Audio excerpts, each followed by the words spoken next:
Hola amigos, hola amigas, estamos en un nuevo programa de Conversaciones Americanas. Es un placer tener con nosotros hoy a Gary May-Barduk.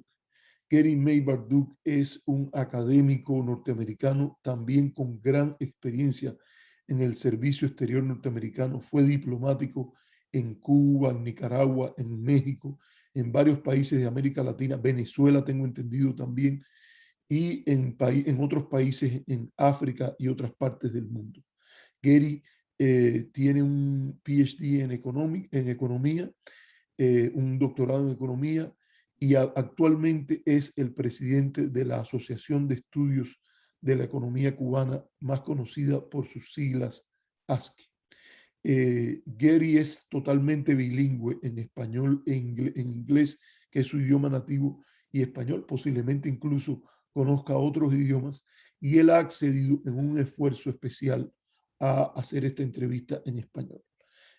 Ojalá los que lo vamos a escuchar en español tengamos ese nivel en inglés cuando hablemos el idioma. Entonces, Gary, qué gusto es tenerte aquí con nosotros. Acaba de terminar la conferencia anual de ASCE y quería preguntarte cómo ves el resultado de la conferencia. Eh, he visto que hubo un grupo importante de debates, participó Pavel Vidal, se le hizo un homenaje a Pepín Álvarez, el economista que trabajó temas de la agricultura. Y bueno, es un gusto que estés aquí con nosotros. Gracias por estar aquí. Eh, eh, Gary, ¿y qué te pareció la conferencia de ASCE? ¿Cómo terminó? Yo creo que fue muy bien. Había muchas buenas discusiones. ASCE nunca tiene una posición política.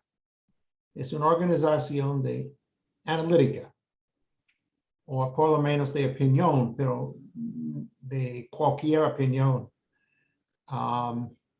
Pero tiene gente que han estudiado Cuba por casi 30 años. 50 años. Roger Betancourt, por 50, ejemplo. Roger 50, Betancourt pero lleva muchos años. ASCE ya tiene 31 años. Yo creo que es una organización que hacen estudios cubanos más viejos en los Estados Unidos.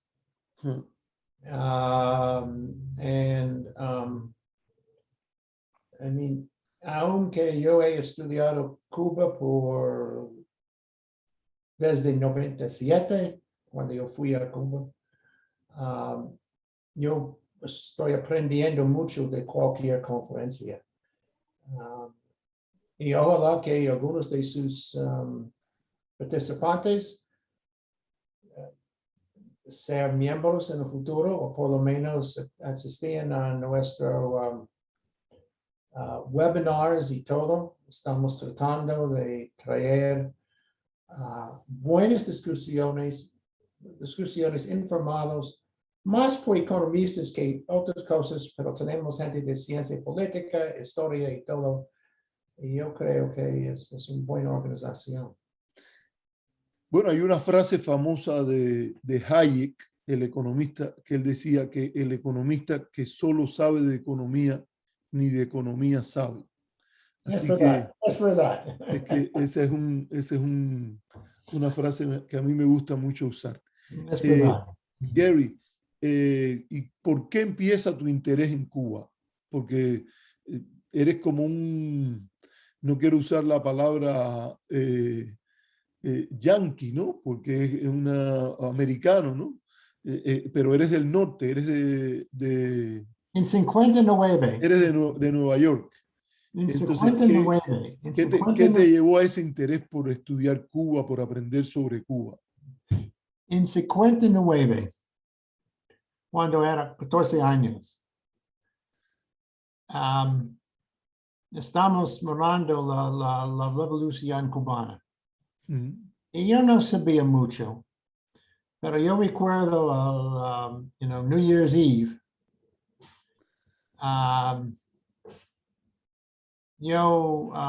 ¿Cómo se dice?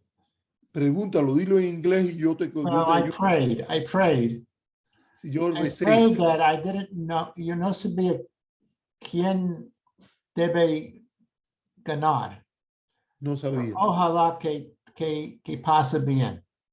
Ojalá rezaste por lo Los mejor. próximos 2 días había manifestaciones en las calles de Orlando, Florida, porque yo ya viví en Florida, en apoyo de la revolución. Sí, En apoyo de la revolución. en Florida, en En Florida. Florida, en Florida.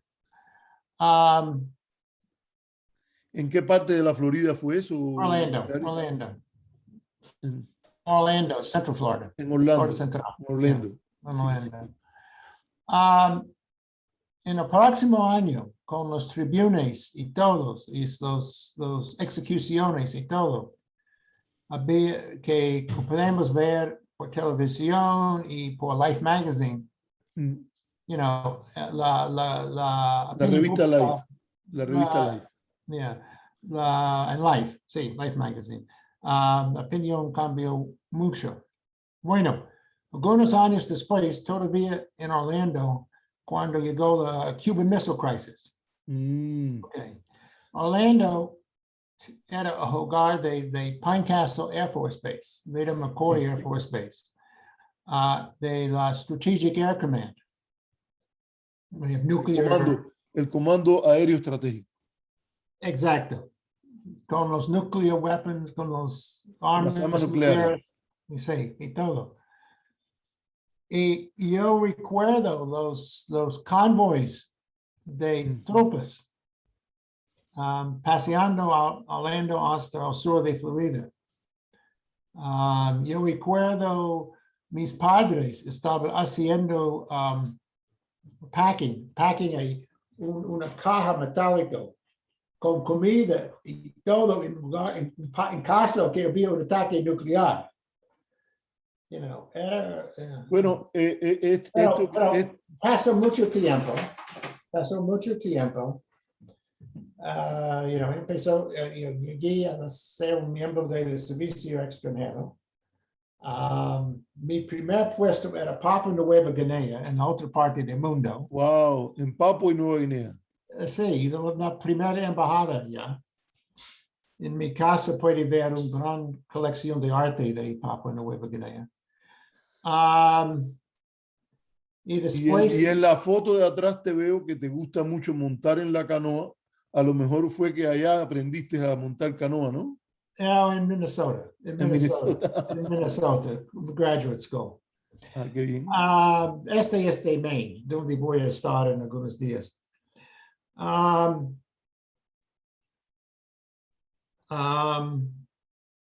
Entraste al servicio exterior. Sí, y después estaba en México como un agregado financiero.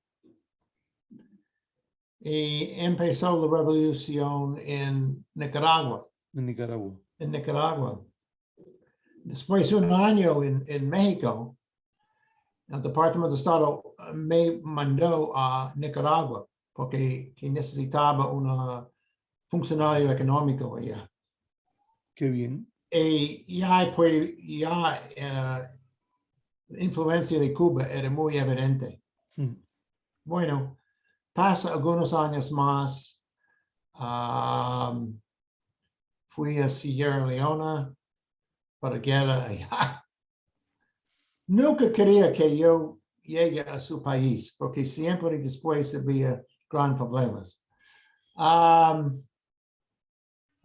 Trabajé muchos años sobre los problemas económicos del mundo, de la debt crisis y todo esto. Y después... Del problema de la deuda, la crisis de la deuda. Después... Muy importante en los años 80 fue este debate sobre cómo resolver el tema del grave endeudamiento después de la década del 70, de los llamados petrodólares. Fue muy importante el tema del endeudamiento. Exacto. Sí. Y llegas a Cuba ¿cuándo? ¿Cuándo llegas? Ya en la época de Nicaragua. No, Nicaragua era... Ya en la época de Nicaragua me imagino que tuviste que dedicarle atención importante a Cuba como uno de los actores de la crisis Uno centroamericana. de los actores, yo recuerdo en enero de 82, Mm, yo regresé a Washington. Ya había guerrilleros en las montañas, los contras. sí, Sin en esta época de apoyo de los Estados Unidos. sí, Apoyo de los Estados Unidos empezó con una finding de presidente Reagan en enero de 82, al mismo tiempo que yo regresé de Managua. de Managua. Y yo fui a una entrevista con la CIA, porque ellos querían discutir qué está pasando en el país y todo. Y ellos me preguntaron, ¿qué puede pasar si nosotros dar ayuda a los contras? Y mi respuesta era, primero, recuerda Vietnam. Congreso no va a dar apoyo de este por mucho tiempo. Va a tener bastante problemas con Congreso. Y el segundo punto era, ¿y qué va a hacer cuando tiene cubanos en la uniformes sí, sandinista? sí. Que ya había, yo había visto antes. Entonces, yo no estaba muy contento con la política al principio. Aunque después, yo era un favor de los contras. Yo tenía muchos amigos que empezó de ser contras. Y yo creo que iban a ser mucho más democráticos que los sandinistas. Okay. Pero en general, nunca estaba muy contento con la política de los contras. Lo que Sí. en el año 82 todavía la Junta de Reconstrucción Nacional incluía a algunas figuras que no eran sandinistas, pero sí se veía una tendencia Sí, algunos, ¿no? Yeah. se Pero veía mucho una tendencia muchos sí. menos. Sí, Muchos pero menos. Yo no recuerdo exactamente quién era y quién se fue. bueno, creo que, por ejemplo, Rafael Córdoba Rivas no sale hasta como en el 82, 83 de la Junta. Sí. Ya creo que ya Violeta había salido ya, Yeah. Violeta Barrio Chamorro ya había salido, creo que para el año 81, una cosa así. Y entonces te vas a Cuba en Pero el ¿qué pasó en un importante? Sí. En un Shakespearean tragedy. Hay siempre una tragedia shakespeariana. Sí. De Siempre hay un evento que cambia todo. Y que cambió mucho en Nicaragua sobre la situación interna. Era la matanza de Jorge Salazar. Un número 2 en la cosa. Sí. Jorge han arreglado un acuerdo entre la oposición de los sandinistas para tener no recuerdo exactamente, un tipo de asamblea donde los sandinistas tenían control, pero había mucha oportunidad para la oposición de discutir legislación y todo. Y estaba trabajando. En esta manera era muy parecido de la asamblea abajo Somoza. Y cuando ellos mataron y se fue asesinado, había witnesses que nunca came forward por de miedo, pero había witnesses. Fue matado con sus brazos arriba. No era posible esta cooperación. Y empezó los 10 años después de Contras y todo.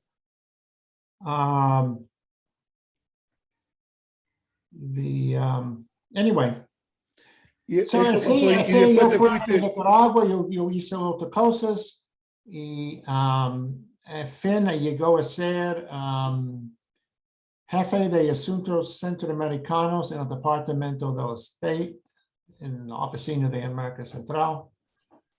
Y después un diputado en la oficina de asuntos económicos para la misma región o para América Latina en general. Y llegué en Cuba solamente porque había una posición abierta. Y siempre ha tenido interés en Cuba, pero no era necesariamente mi lugar favorito para irme. Pero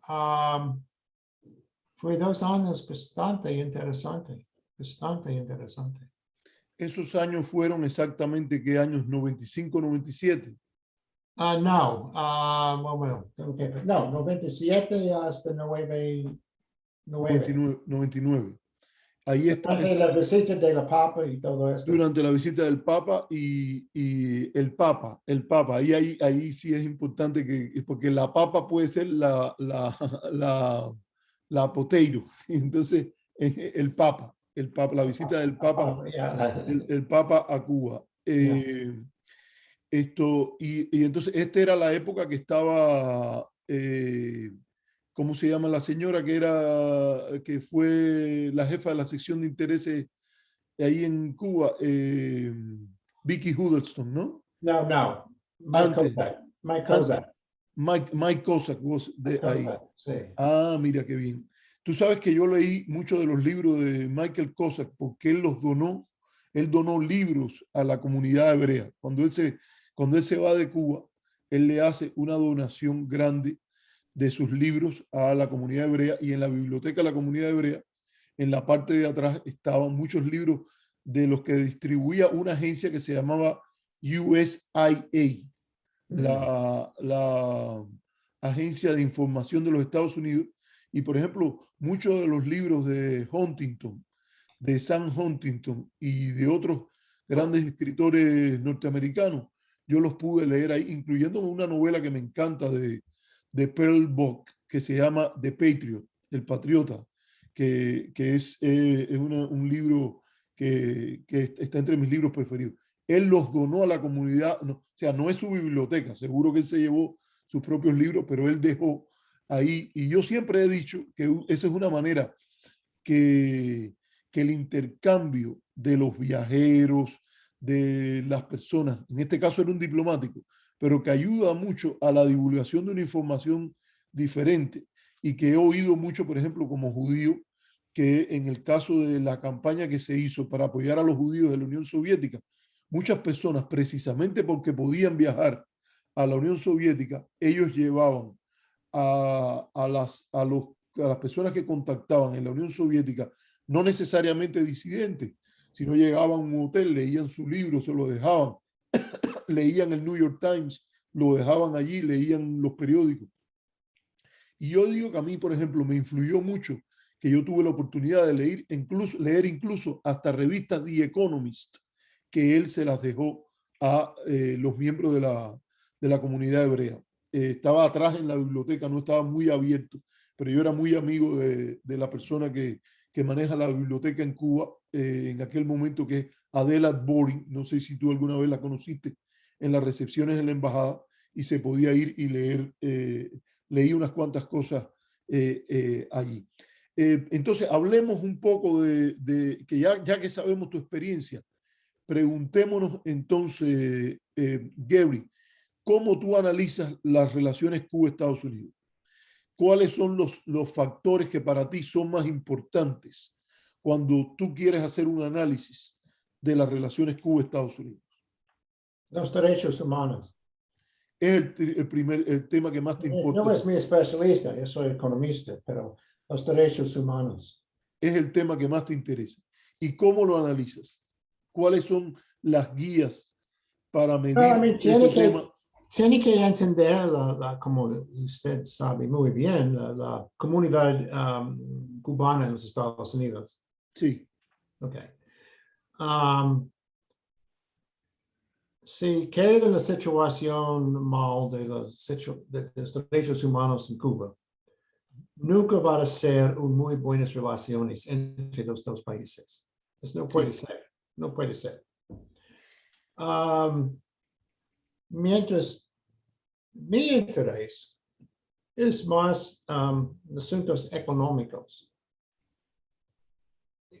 Bueno, es parte que soy economista, pero yo creo que el periodo especial cambió mucho en Cuba. No, tú estabas allá, yo viviendo allá, sí. pero de mis discusiones en Havana cuando estaba allá con cubanos, me da la impresión de antes del periodo especial, Cuba era más que todo una sociedad totalitaria. Aunque la gente no podía discutir Fidel sin miedo. Cuando hablaron de Fidel, siempre no usan su nombre, siempre está así con la barba.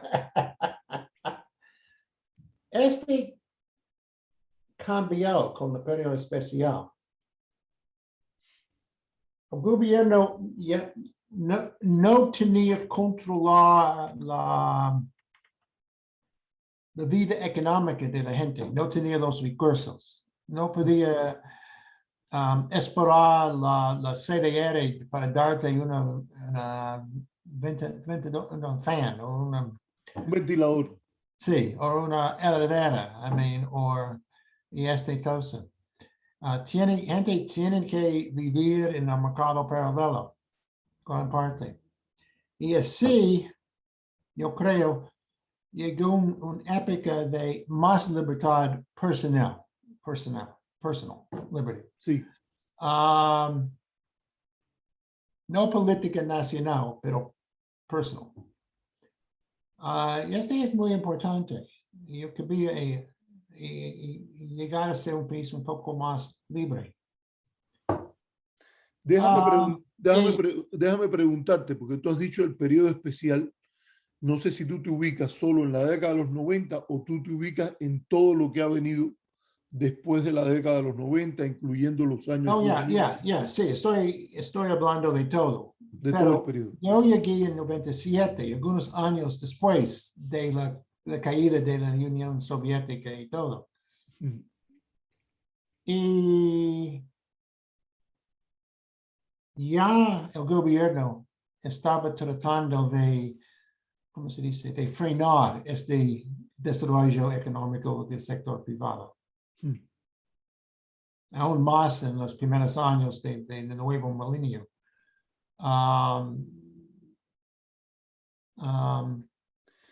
Mira, pero para mí, mi interés en la economía, más que mi interés profesional, es que yo creo que con un sector privado más grande, más fuerte, así va a cambiar también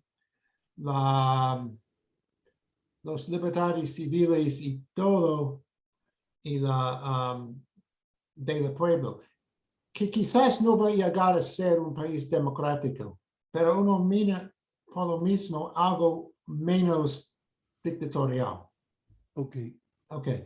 Y entonces, now, pueden discutir la situación de China, donde, llegan a ser mercados libres, pero todavía el Partido Comunista tiene poder. Entonces, yo no creo que es uno por uno de una libertad a otra libertad. Pero Cuba está en una mar de países democráticos y no es un país muy grande. Entonces, yo creo que si podemos llegar a hacer algunas reformas importantes de Cuba, va a mejorar la vida económicamente y políticamente del pueblo cubano. Y por esto yo tengo mi interés en la economía. Déjeme decirle un par de cosas aquí. La primera es que sin lugar a dudas, fíjese, pueden tenerse diferentes puntos de vista sobre lo que era Cuba antes del periodo especial, pero yo creo que el juicio que usted hace de un aumento de la autonomía y del ciudadano frente al Estado y de las libertades individuales, yo creo que es apropiado, es muy difícil discutirlo. Habría que preguntarse, y eso se lo pregunto porque en el análisis de derechos humanos, uno se pregunta muchas veces si se hace un análisis solo basado en el estado de la oposición política. Y usted nos ha introducido una manera distinta de mirarlo, porque usted ha empezado por mirar las libertades individuales y desde allí mirar hasta el elemento económico, y hay una perspectiva que yo creo que, en mi opinión, usted está claro en ese tema. Hay otros que dicen que no, que dicen que China ha desmentido que libertades económicas expanden la libertad política. Pero lo que yo creo que la mayor evidencia está es que en China también se han producido procesos importantes de liberalización que no tienen nada que ver con la China que existía antes de la reforma de Deng Xiaoping, etc. Ahora, yo estoy de acuerdo con su manera de pensar. A mí me parece que el análisis de derechos humanos no se debe reducir a analizar la oposición política, debe incluir todas estas cosas que usted dice. Y yo le agregaría, ya hubo avances importantes en los derechos a tener propiedad privada, ya no solo en la libertad individual. Han pasado legislación que ha expandido el sector por cuenta propia y muy recientemente se acaban de pasar decretos leyes para la mediana y la pequeña empresa. Pero todavía no ha publicado. No se ha publicado en la Gaceta Oficial. Es cierto, es cierto. Era una promesa de una década. Es cierto, pero es muy difícil, Gary, es muy difícil pensar que lo van a decir y después no lo van a hacer. ¿Qué sentido tendría que ellos dijeran, anunciaran eso y después no lo hicieran? Pero yo estoy de acuerdo con usted que ellos han tenido, el gobierno ha tenido una animadversión al sector privado durante muchos años, como parte de sus convenciones leninistas. El leninismo le gusta controlarlo todo. A mí no me gusta, yo no soy leninista, no tengo que ver con eso, pero estoy tratando de entender. Ahora, le explico todo esto largo para hacerle una pregunta, que es, ¿usted cree que el análisis de la situación de los derechos humanos en Cuba tiene ese nivel de sofisticación que incluye, por ejemplo, no solo los derechos políticos en el sentido más estricto de competencia de partidos políticos? Porque cuando uno lee, por ejemplo, la ley Helms, ese desarrollo que usted dice no se reconoce en su mérito. Si Cuba se convirtiera en una economía de mercado mañana, como China, la ley Helms no dice esto es una causa para tener una política distinta. Por ejemplo, en las libertades de culto, Cuba ha tenido grandes avances en la libertad de culto en términos de la posibilidad de practicar las diferentes religiones. Hubo una época que eso no se podía hacer y sin embargo llevamos 30 años en los cuales las propias comunidades religiosas lo consideran. Sin embargo, en el análisis de derechos humanos que predomina en el enfoque de la ley Helms, incluso en grandes sectores de la comunidad cubanoamericana, eso es peanuts, eso es, para decirlo en inglés, eso es ¿cómo se dice? Fruticas de maní, no son importantes. Sin embargo, en Estados Unidos vemos que en muchos países, como la propia China, como el propio Vietnam, el enfoque norteamericano de derechos humanos no es ir con un bate de béisbol a darle en la cabeza al gobierno de esos países, sino se trata de hacer un análisis comprensivo, integral. ¿Usted cree que estamos en esa situación en los Estados Unidos? ¿Cuán lejos estamos en el análisis de este tema de los derechos humanos en Cuba? Nosotros, países, se puede escuchar mi hija, se puede escuchar mi hija de vez en cuando porque ella ya se despertó y vino. Bueno, yo tengo mi nieto aquí. 18 veces. Yo entiendo muy bien. Mire, la diferencia es que en los Estados Unidos tienen gran comunidad cubano-americana, cubanos americanos. Y así, no se puede hablar de política extranjera sin tomar en cuenta la política doméstica de un país. Esta es. Es la misma cosa con Israel. La misma cosa con Israel. Hay constraints. ¿Cómo se dice constraints?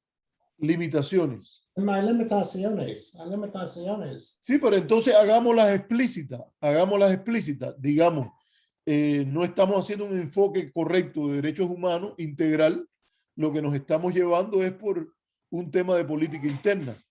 Y en ese caso, entonces, digámoslo así. Bueno, los Estados Unidos no tienen una religión oficialmente nacional. Pero tenemos algo parecido, que es el Bill of Rights de la Constitution, el preámbulo de Declaración de Independencia. Sí. Okay. Así es una parte muy fuerte del pensamiento. Bueno, estos días como en Afganistán, tengo mis dudas, pero este era una parte integral del pensamiento de la gente de los Estados Unidos, y especialmente en el Departamento del Estado, gente que tiene que representar nuestro país. Now, tiene, poner a un lado y los intereses particulares de los Estados Unidos, económico, estratégico, militar, negocio, es a otro lado. Y siempre estamos haciendo una política, tiene que ser una balanza entre los dos. Okay. Y en cada país del mundo, el balance es diferente. So, es muy fácil criticar la política de los Estados Unidos hacia América Latina durante la Guerra Fría. En lo que, nuestro miedo de la Unión Soviética, del comunismo,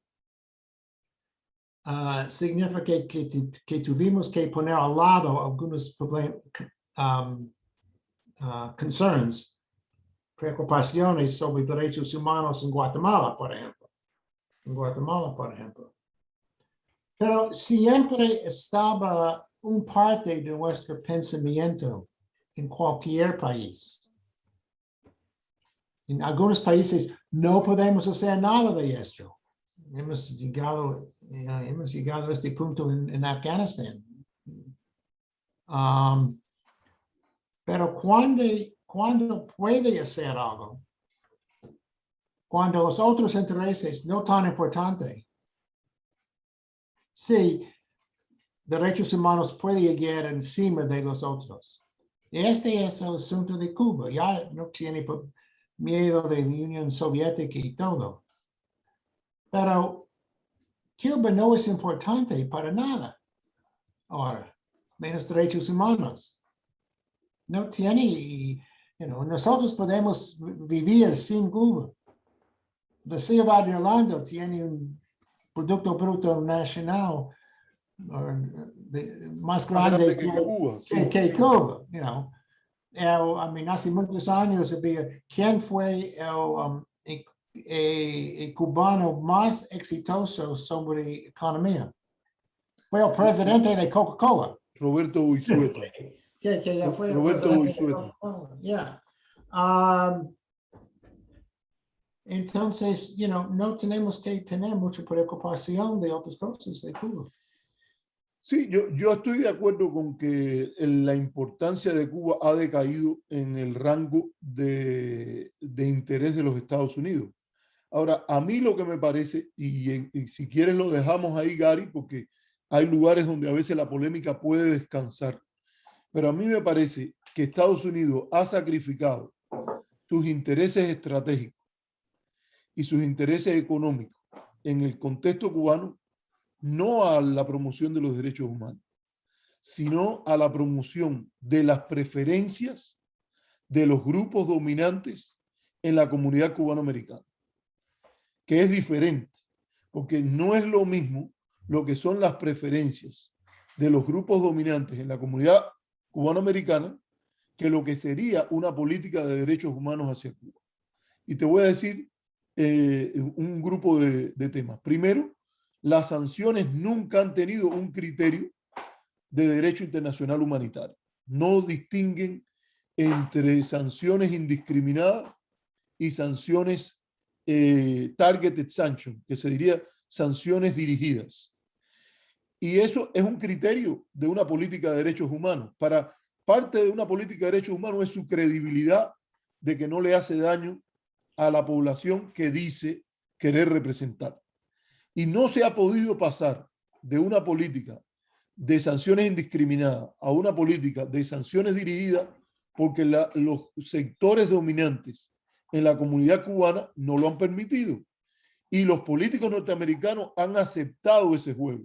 Los presidentes norteamericanos, con la excepción de dos personas o dos presidentes, Carter y Obama. El resto de los bueno, vamos a poner a ser justos, Ford, Carter y Obama. El resto, incluyendo Clinton, el presidente Reagan y todo eso, donde hubo importancia de algo, no pusieron los derechos humanos, y cuando trataron los derechos humanos, no trataron de ajustar la política de sanciones a ese respecto. Y segundo, quiero decirle, falta el análisis comprensivo. Ese análisis, si fuera de derechos humanos de verdad, tuviese en cuenta las premisas que usted dijo al principio.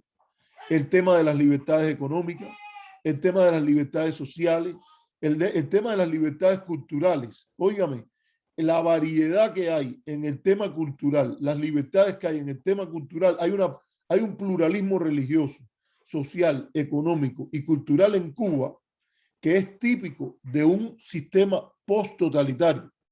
No es que sea democrático liberal, pero como usted lo indicó al principio, es post-totalitario. A partir de ese diagnóstico, la política de derechos humanos de los Estados Unidos hacia Cuba debería tener en cuenta todos esos cambios. ¿Por qué ha tomado tiempo en tenerlos en cuenta? O en la época del presidente Trump, lo viró todo atrás. Porque en mi opinión, y se lo digo con claridad, porque me parece que no es una política de derechos humanos. ¿Sacrifica intereses económicos? Sí. No está guiada por intereses económicos. ¿Sacrifica o hace difícil la consecución de intereses estratégicos? Yo creo que también, pero no por los derechos humanos. Yo no veo problema alguno y yo no creo que Estados Unidos tenga que pedir disculpas por promover los derechos humanos en Cuba, porque eso el derecho internacional lo permite. Lo que me parece es que si va a hacerlo como manto para defender las prioridades de los grupos dominantes en la comunidad cubanoamericana, bueno, que lo diga claramente. ¿Por qué hay que estarlo ocultando? Si es como dices tú, sobre todo desde una perspectiva académica, ¿por qué los académicos tenemos que tragar de que se trata de derechos humanos si en realidad lo que es avanzar las prioridades de los grupos dominantes en la comunidad cubanoamericana? Bueno, usted conoce mejor que yo la comunidad cubana en los Estados Unidos. Pero de punto de vista en el Departamento del Estado, donde he trabajado por muchos años, casi nunca discutimos los intereses económicos de los cubanos en los Estados Unidos. Nunca era parte de la discusión. Y se puede verlo en la CAFSI 2, segundo, la Comisión para Asistencia para una Free Cuba, que era parte de... ¿Usted participó en esa comisión? Yo era el jefe del grupo económico. Usted era el jefe del grupo. Escribí la mayoría parte de este informe económico en este. Ok, correcto. Era un ejercicio bastante sucio, bastante difícil, porque estaba bajo el control de la gente que escribiera en Helms-Burton. Mientras había una revolución interna de la burocracia, que casi todos entendieron que Helms-Burton no funcionaba. Que no era. Una cuenta, no tengo.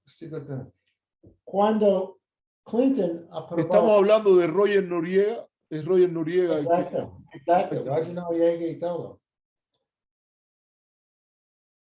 Un poco atrás, yo estaba en Latin American Bureau, El Buró Latinoamericano. cuando Helms-Burton, o cuando Clinton aprobó Helms-Burton. Yo era en la oficina de asuntos económicos en esa época. Y un lunes, después de Brothers Four y el anuncio de Clinton, tuvimos una staff meeting de los altos funcionarios de Bureau. Jeff Davidow era el subsecretario llegó a ser a la reunión, tenía el Washington Post como y nos dijeron, no me pregunte nada de esto, no sabía nada de esto. Clinton nunca consultó con el Departamento de Estado de había antes informes de Washington del Tesoro que Helms-Burton era un desastre. Pero no importa, llegó a ser. Y yo, durante esa etapa, yo hice un análisis de Helms-Burton. Si llegan a ser tenemos que tener una transición en Cuba. Helms-Burton va a ser un gran impediment. ¿Cómo se dice impediment? Obstáculo o puede ser también impedimento. En español también se dice impedimento. Yeah. Nuestros goles. Es desastre. Pero cuando están hablando de la política externa de los Estados Unidos, en cualquier país, en cualquier política, no es algo que hablar mucho de gran strategy. Nuestras políticas son siempre una porquería, con muchos intereses diferentes, que tiene que integrar hasta algo que parece sensible. Y puede ser económico, derechos humanos, seguridad militar, intereses especiales en los Estados Unidos. Nunca es algo perfecto. Como un diplomático tiene que vivir con este yo estoy de acuerdo que esa es la realidad, la política interna, y además es una democracia. En las democracias lo que piense el electorado cuenta. Ahora, en Estados Unidos, incluso hasta en la época de la llamada era progresiva, en la época de Theodore Roosevelt, y después parte de la idea fue tratar de proteger el Foreign Service, el servicio externo, en lo posible, de esas influencias que podían secuestrar la política norteamericana. Yo estoy de acuerdo que tiene que tener un papel la comunidad cubana y los grupos dominantes de la comunidad cubana en el cocinado de la política hacia Cuba. El tema es que en la ausencia de la lógica de la Guerra Fría ha llegado a predominar, y a veces uno nota una especie de política a la deriva donde se hacen cosas que perjudican la política norteamericana en un sentido mayor. Yo estoy de acuerdo que lo de gran estrategia siempre es un plan, pero déjeme recordarle algo que que decía el sabio de la guerra y de la estrategia china, Sun Tzu, que él decía, si usted tiene un plan y lo aplica dogmáticamente, va a perder la batalla.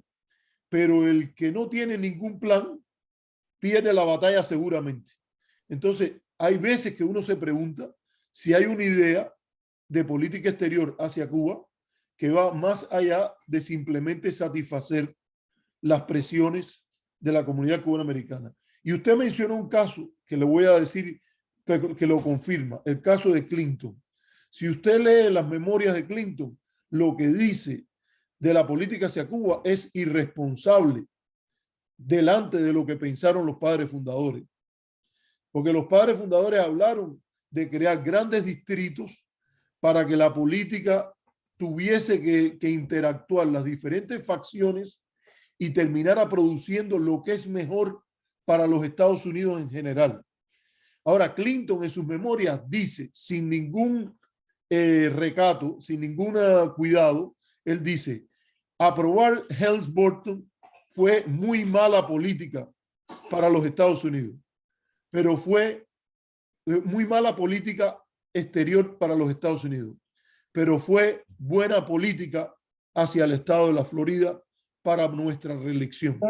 Exacto. Para nuestra reelección. Yo creo que si él se tuviese que parar su segundo nombre, él es William Jefferson Clinton. Si él se tuviese que parar delante de Jefferson a rendir cuentas, por eso Jefferson le diría, para eso no fue que se crearon los Estados Unidos. Se supone que usted como presidente debía pensar primero que todo no en su próxima reelección, sino también en lo que es en el tipo de política que deja y que daña los intereses de los Estados Unidos a largo plazo.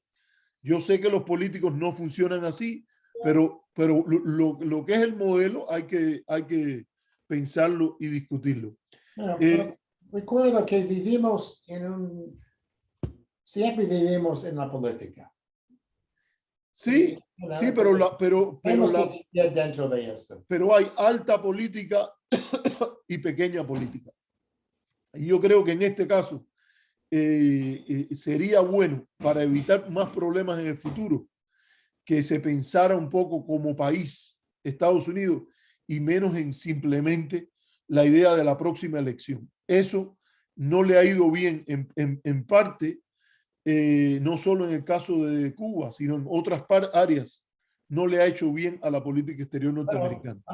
Pero voy a darle mi opinión. Sí, dígame.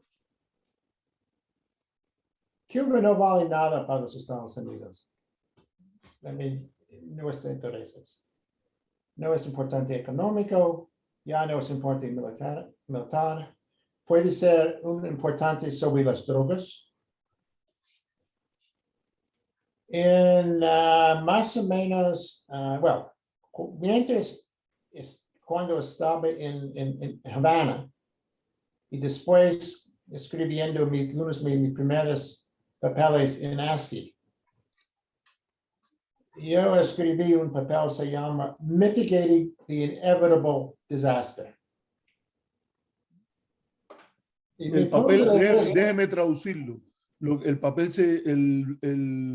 trabajo escrito por Gary, que él dice que escribió, se llamaba Mitigando el Desastre Inevitable. Yeah. Y se puede encontrarlo en los artículos sobre la ASCII website. Yo lo he leído. Okay. Que yo decidí que si el gobierno cubano cayó durante esta época, como nosotros queríamos, un gran colapso, iba a ser un gran problema para los Estados Unidos. Porque no tuvimos una política para resolver la solución. Yo pregunté, ¿y qué vamos a hacer si en 100,000 cubanos comunistas llegan a Miami para pedir asilo? um, Para pedir asilo, para pedir asilo. para decirlo, que en esa época el sector privado no era bien desarrollado. ¿Quién van a manejar la economía? Y drogas. Si sacan la policía de cada esquina de Havana, ¿qué va a pasar con las drogas? Van a, va a ser un Nuevo México o peor. ¿No? Y los carteles de México Sí. tienen dimensión internacional. Claro, y además, este era el acuerdo de la guardacosta, La nuestra guardafrontera y la guardacosta. costa, yeah. I mean, había aviones que llegan a la frontera de Cuba, se caían en paquetes de drogas en el mar, y los cigarette boats, picked them up and took them to the Florida coast. And bueno, I mean, Cuba tiene miles y miles de millas de frontera con la mar, miles de lugares donde poner un barco. Y Cuba va a un centro de la industria narcotráfico. Y yo escribiendo en 99, en 2002 y todo. Entonces hay interés en los Estados Unidos que Cuba no caiga en chaos. Que no caigan en chaos. I mean, para mí es muy importante que la transición debe ser pacífica y debe ser, y el gobierno debe ser el líder de hacer la transformación. Ok.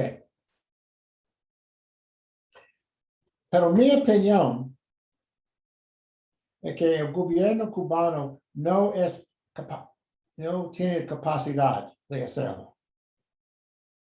Un artículo que yo escribí hace 4 años, algo así, era sobre ¿cómo se llama?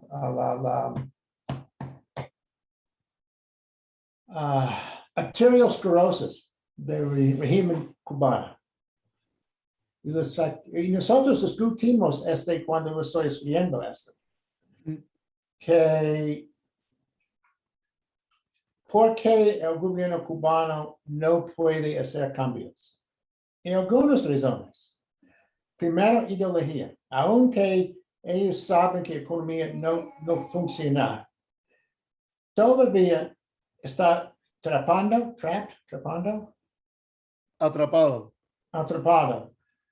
No siento mi español hace mucho tiempo. No, está bien. Estás haciendo el esfuerzo y la audiencia te lo va a agradecer mucho. Ok, atrapando en la ideología, no solo de marxismo, pero de fidelismo. Y aunque una economista regular de oeste, como nosotros, pues nosotros tratamos de analizar un problema con un modelo de mercado libre. Y tiene que pensar muy difícil, tiene que escapar de nuestro modelo de pensar para atacar un problema afuera de este modelo. Los cubanos tienen el mismo problema y todavía no han escapado de esto. Segundo, quieren quedar en poder. No solamente como un partido, pero cada individual. Tercero, cada individuo. Yeah. También la burocracia. Usted me dijo hace algunos años la diferencia entre China y Cuba. En China, Mao destruyó la burocracia antes de las reformas económicas. que Barcasilla no podía luchar contra. Ese no ha pasado en Cuba. I mean, Raúl en sus muchos discursos sobre los algunos congresos de partido siempre están pidiendo los funcionarios de ser más flexible, de pensar de las you know, sí, me parece casi poco éxito. Así es, tiene una arteriosclerosis, no sé qué es la palabra. Sí, es la palabra, es correcto. Mire, yo creo que ese diagnóstico que usted hace, Yeah. no necesariamente 100% estoy de acuerdo, pero creo que los puntos que usted ha mencionado Entonces, son válidos. okay, entonces, sobre el embargo, partes de embargo. No han. Pero déjeme hacerle una pregunta ahí, porque es que el tema que usted trajo está muy bien formulado. Ahora le pregunto, si ese es el diagnóstico, fíjese, si ese es el diagnóstico, la pregunta es, ¿cuál debe ser la política de Estados Unidos más apropiada para tratar de romper esa arteriosclerosis o para tratar de crear condiciones que las reformas esas puedan tener lugar y lograr esa transición pacífica, gradual y ordenada? Entonces le pregunto, ¿usted cree que la política de aislamiento y hostilidad sirve a crear una nueva visión a este respecto?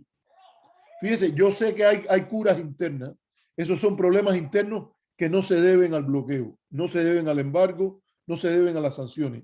Yo no le estoy responsabilizando. Eso no tiene que ver con el bloqueo. Ahora, la pregunta es, ¿cuál sería la política óptima para lidiar con el problema que usted dice y el resultado óptimo para la política norteamericana que usted enuncia, que dice que es una transición pacífica, gradual y ordenada? La política óptima cambia con tiempo y con los eventos.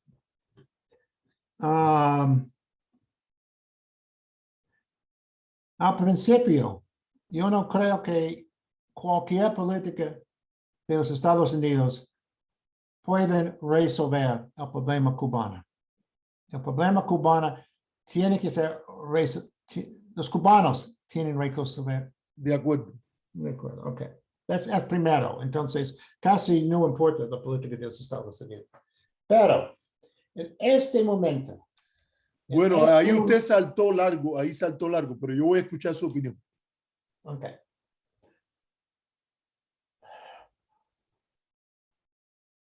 Cambios progresivos en mi sentido. Y llegan en Cuba cuando hay una crisis económica. Y cuando la situación económica mejora, el gobierno hace retraso al punto antes. Y se puede ver estas veces con sus políticas sobre el sector privado y todo esto.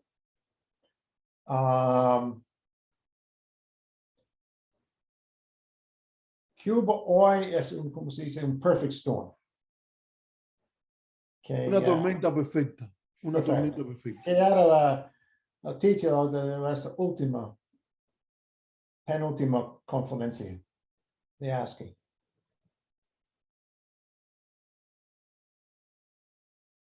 Ya no tiene, cursos de afuera, no tienen amigos que van a darle dinero, o por lo menos por un momento. No tiene oportunidades de accesar al Fondo Monetario de la World Bank. La política de Trump, limitó los remises. Turismo ha caído 94% y con COVID. Y yo creo que no van a recuperar en mucho tiempo, por muchos años, porque no solo de COVID, yo creo que las manifestaciones que pasó van a afectar al turismo en el futuro. Cuba no tiene lo lure que tenía antes.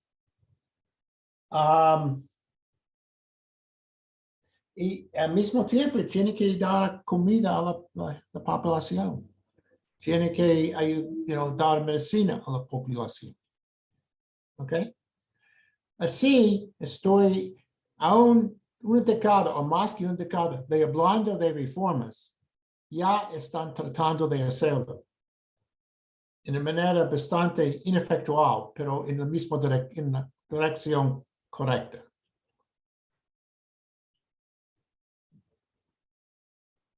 Lo es importante, yo creo, para los Estados Unidos es soportar las reformas, pero no en la manera. No entendí. ¿Qué dijiste? ¿Que es importante para los Estados Unidos apoyar las reformas o que no es importante? Es importante, pero en la manera es importante. La manera es importante. Para levantar el embargo en este momento, mientras el gobierno cubano no han hecho las reformas necesarias todavía, quizás va. Yo creo que puede ser más temprano. Más temprano.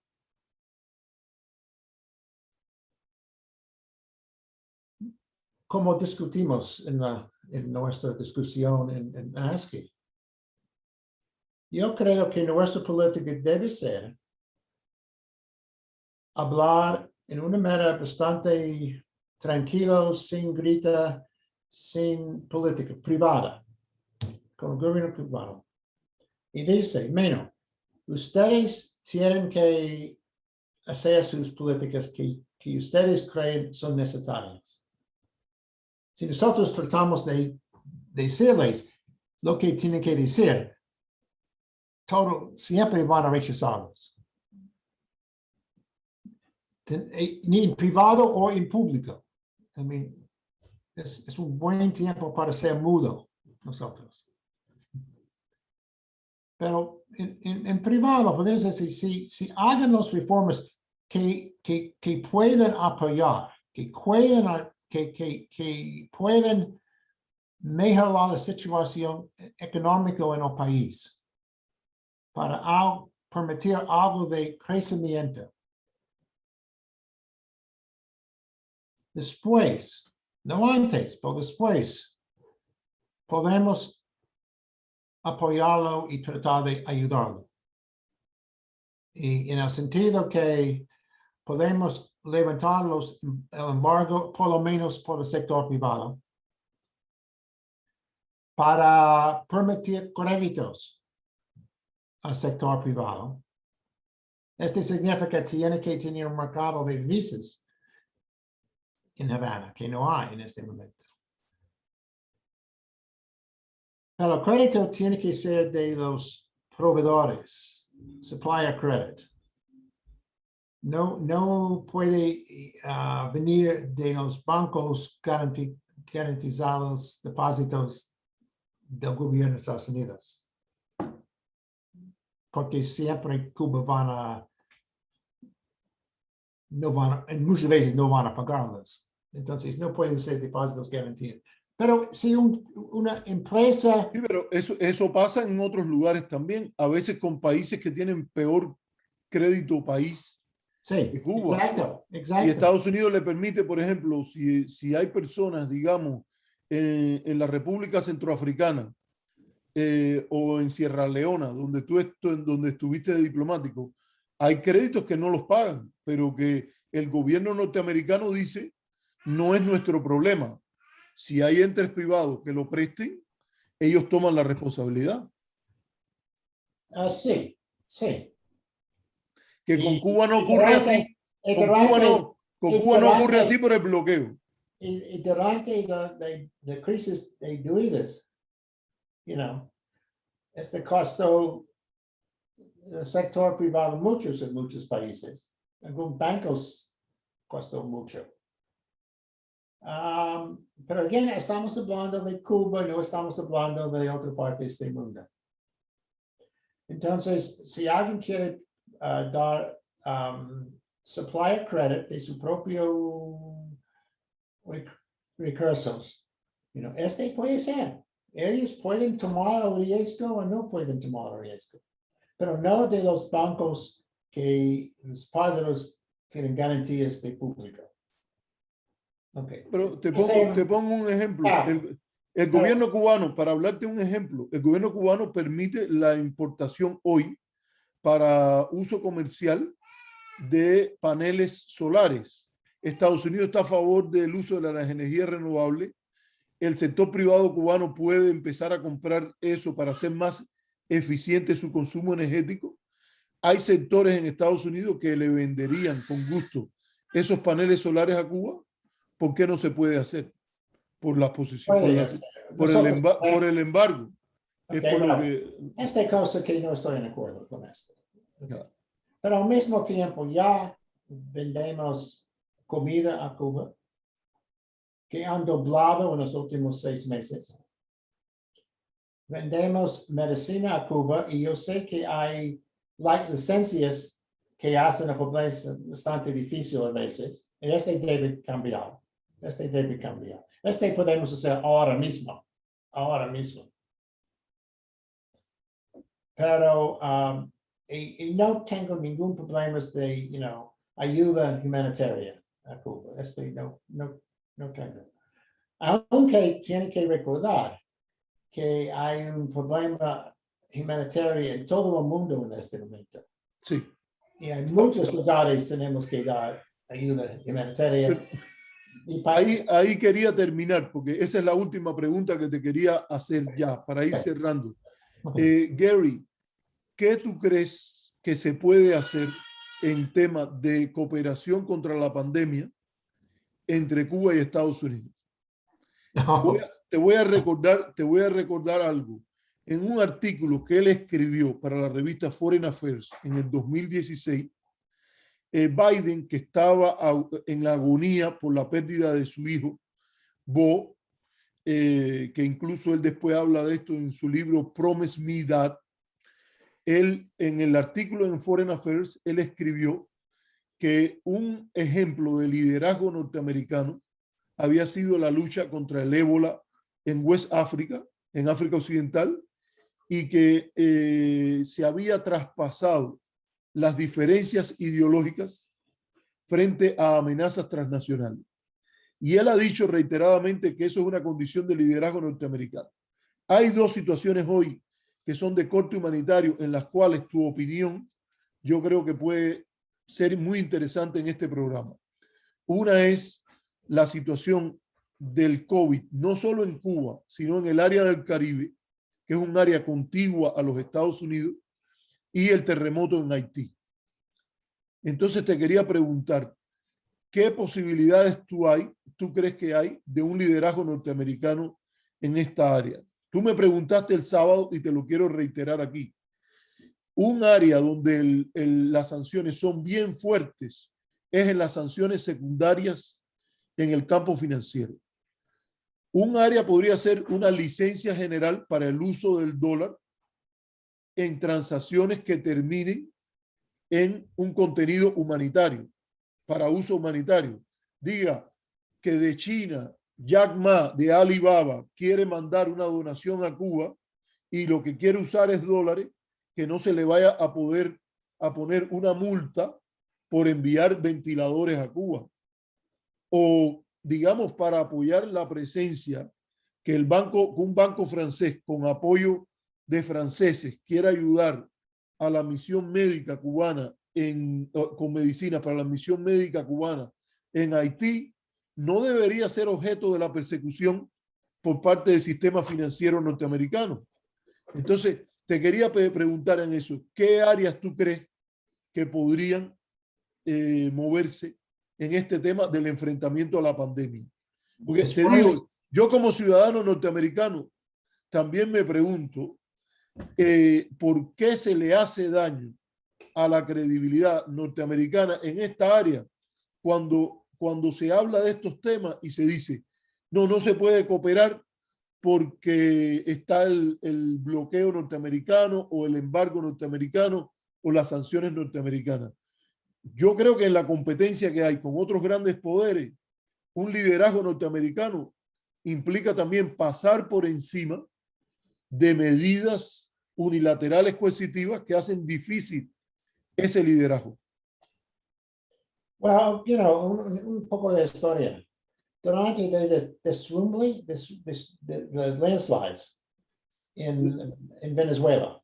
Durante ¿cómo se diría? Los movimientos de tierra que hubo en Venezuela. Exacto, yeah, the landslides. Yeah. Sí, Nosotros tuvimos nuestros grupos médicos y de agua pura y todos.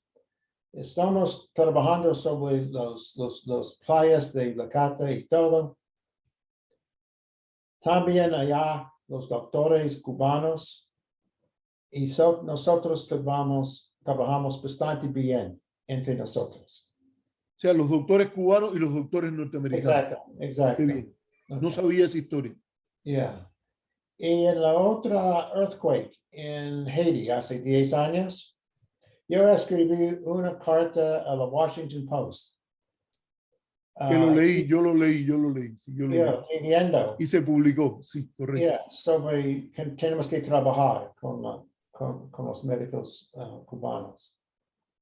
Y hicimos, yo entiendo que hicimos. Sí, sí. En No, y en el caso de Sierra Leona fue un caso muy importante. eso será algo que todavía yo tengo mucho, ¿cómo se dice? Estoy todavía enojado. ¿Estás enojado? ¿Por qué? Enojado con Obama. Con Obama.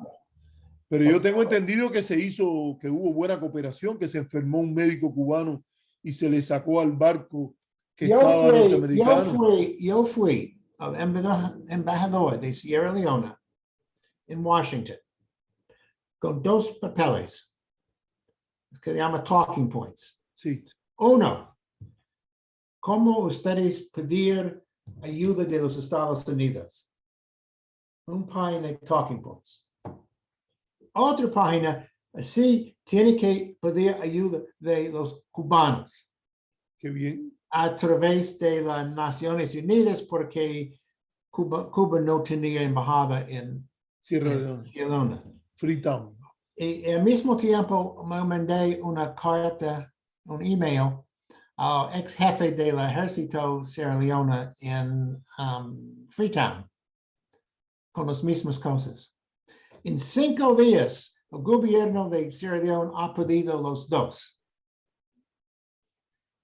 Y Cuba respondió bastante bien.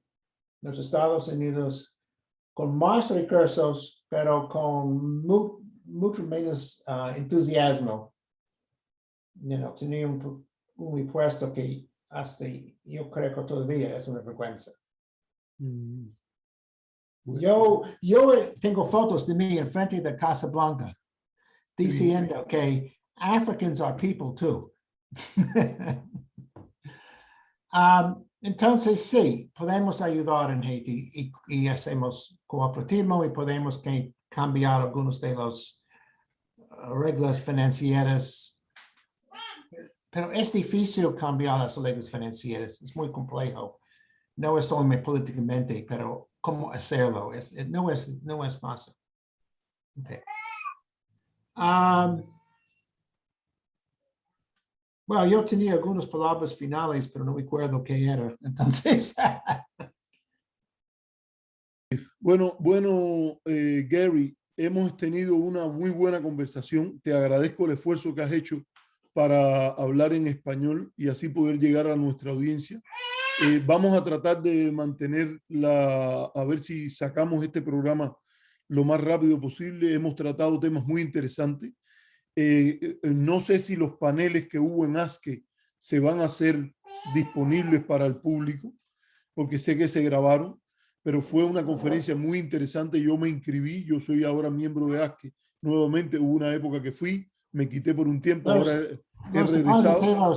Sí, nuestra conferencia va a ser online, ojalá esta semana que viene, para los que estaban miembros de ASCII. Para los miembros de ASCE. Okay. Correcto. Más o menos en 6 semanas vamos a hacerlo públicamente. Okay. Correcto. Nunca hemos pedido dinero para los asuntos online de ASCII antes. Pero después de un año sin una reunión vivo, tenemos que pagar nuestras cuentas. Correcto. Bueno, qué gusto haberte tenido aquí en el programa, Gary, y esperamos que no sea la última. Disfruta ese episodio de canoa en Maine. Es uno de los estados que no he visitado, uno de los pocos estados que no he visitado en los Estados Unidos, pero estoy loco por ir allí. Me tenía una invitación de unas personas, pero finalmente no pude ir una vez y ya me ha quedado entre los estados. Que hay dos partes de Maine. Hay parte del mar y la parte interior. Son muy diferentes. La parte interior, es cerca de la frontera de Canadá. Bueno, trataremos. Más como Minnesota Bueno, Minnesota me encanta. A mí y a mi esposa nos encanta Minnesota. Bueno, qué gusto. Y así nos despedimos de Conversaciones Americanas. Como ven, tenemos una discusión plural, una conversación con personas en las cuales coincidimos 50, 60, 70%. En las cosas que no estamos de acuerdo, bueno, se ventilan abiertamente. Yo creo que el Gary May Barduk es un académico y un ex diplomático cuya voz cuenta bastante en la discusión sobre Cuba por sus conocimientos tanto de América Latina, tanto de otras regiones, como de el Caribe y Cuba en particular. Ha sido un gusto que el presidente de ASCE, él ha venido aquí en condición personal, no lo que él ha dicho no representa a la organización, ni mucho menos, es su opinión personal, pero hemos ganado mucho con esta discusión cándida y conversación con él. Gary, hasta la próxima y muchas gracias. Te mando un abrazo. Y estoy esperando nuestra próxima reunión. Ok, ojalá también vengas de nuevo y podamos hacer un panel. Bueno, nos vemos. Hasta luego.